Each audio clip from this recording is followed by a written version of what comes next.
Salut la team Sissi, comment allez-vous aujourd'hui? Je reviens avec cette nouvelle vidéo de pâté sucré au coco qui est très facile à faire. Mais tout d'abord, avant de commencer la recette, je vous invite à aller voir ma précédente vidéo sur le sucre à coco, comment je réalise, qu'est-ce qu'il faut faire, puisque bien évidemment on aura besoin de ceci pour continuer la recette des pâtés. Sans plus tarder, j'ai déjà mis la farine dans mon bol. Je viens rajouter mon sel.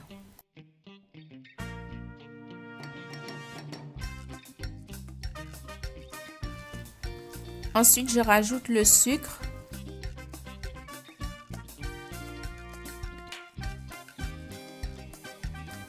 Je rajoute une toute petite pincée de bicarbonate alimentaire.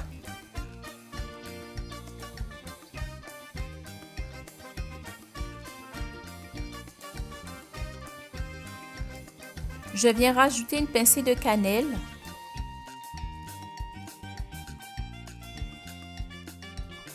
Je pense que vous l'avez remarqué, à chaque ajout, je viens mélanger. Ensuite, un peu d'arôme vanille. Donc, c'est l'équivalent d'une cuillère à café d'arôme vanille. Comme vous le remarquez, j'en ai plus beaucoup, donc j'y rajoute un petit peu d'eau pour que, voilà quoi. Je viens rajouter mon beurre.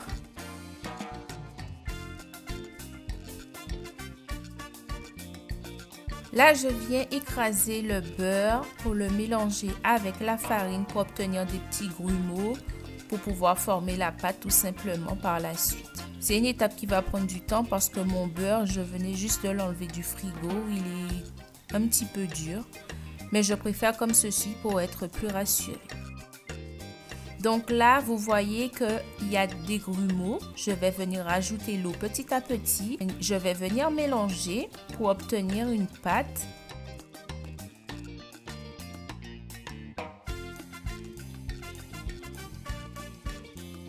Je rajoute encore de l'eau.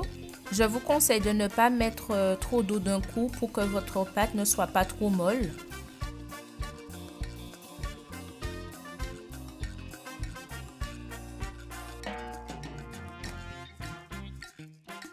Donc là, vous voyez que ça commence à prendre forme. Voilà, ça doit plus coller dans le bol et ni sur les mains. Après, si ça colle, vous pouvez toujours rajouter un petit peu de farine pour équilibrer le tout. Voilà, ma pâte est prête. Je vais venir prendre mon rouleau pour l'étaler sur mon plan de travail. Donc, on l'étale pas trop plat non plus. Environ 4 à 5 mm.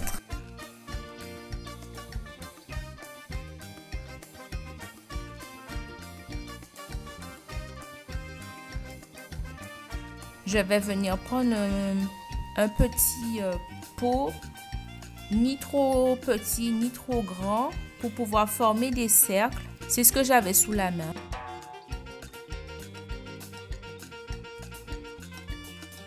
Vous pouvez prendre une tasse.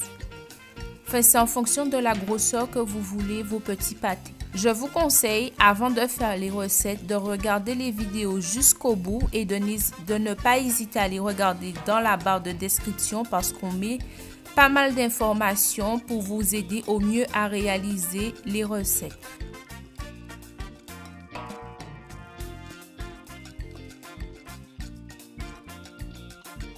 Donc, je viens retirer le surplus de pâte, surtout à ne pas jeter.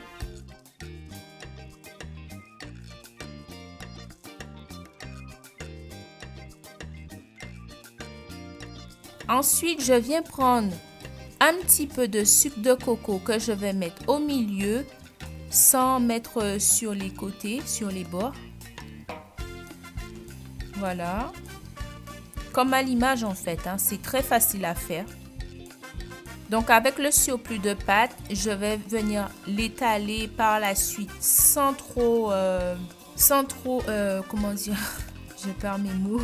Je vais venir tout simplement réétaler la pâte pour reformer d'autres petits cercles parce que ça va vous donner beaucoup de petits pâtés quand même, selon la grosseur encore une fois que vous désirez.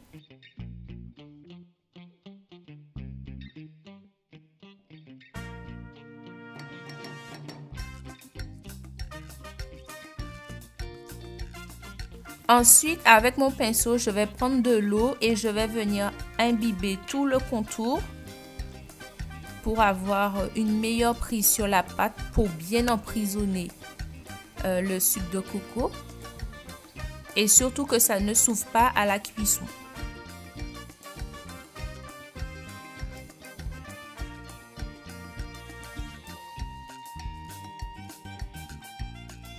Donc là, je viens délicatement fermer le pâté. Je presse bien sur les bords, les contours. Cette étape est un peu délicate, hein? Donc prenez votre temps pour bien former et fermer le pâté. Vous pouvez faire ça aussi avec la confiture de goyave, banane, etc. Mais aujourd'hui, on est concentré sur le coco.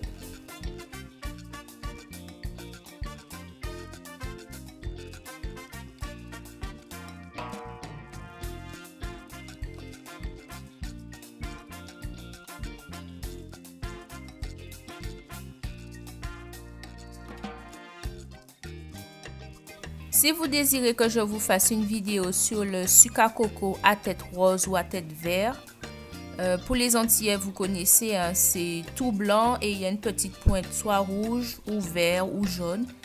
N'hésitez pas à me le dire dans les commentaires.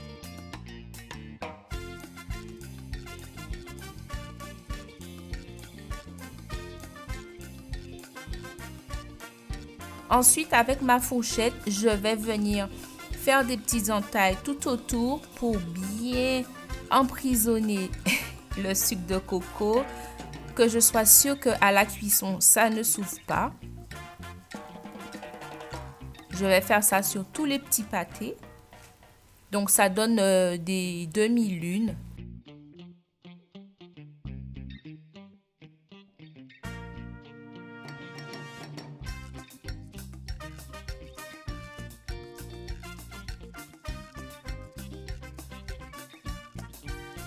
Ah, vous avez vu, celui-là il s'est un peu cassé, donc n'hésitez pas à rectifier. Ensuite, je mets sur ma plaque de cuisson et je viens prendre un jaune d'œuf que j'ai battu avec un petit peu de sel, un tout petit peu de sel et un petit peu d'arôme vanillé. Je viens bien badigeonner à l'aide de mon pinceau les petits pâtés pour avoir une belle couleur colorée et que surtout ça sente bon, que ça sente pas l'odeur de l'œuf parce que c'est vraiment désagréable de faire quelque chose à manger et que ça sent l'œuf. Donc n'hésitez surtout pas à rajouter un petit peu d'arôme vanillé. Donc là je vais l'enfourner à 180 degrés au four pendant une trentaine à quarantaine de minutes. Voici nos petits pâtés qui sont tout beaux, tout chauds. Franchement, c'était un régal parce que à l'heure où je fais l'audio de cette vidéo, on avait déjà mangé les petits pâtés. Ça faisait très longtemps. Ça peut être un goûter pour les enfants, un goûter aussi pour le pique-nique ou bien pourquoi pas le faire pour votre petit business, pour vous faire un petit peu d'argent de poche parce que c'est une recette qui va vous donner énormément de petits pâtés. Donc pourquoi pas en bénéficier. J'espère que cette recette vous a plu. N'hésitez pas à mettre un j'aime, à partager la vidéo et puis à vous abonner pour m'encourager tout simplement. Et puis je vous retrouve à la prochaine pour de nouvelles vidéos. À très bientôt.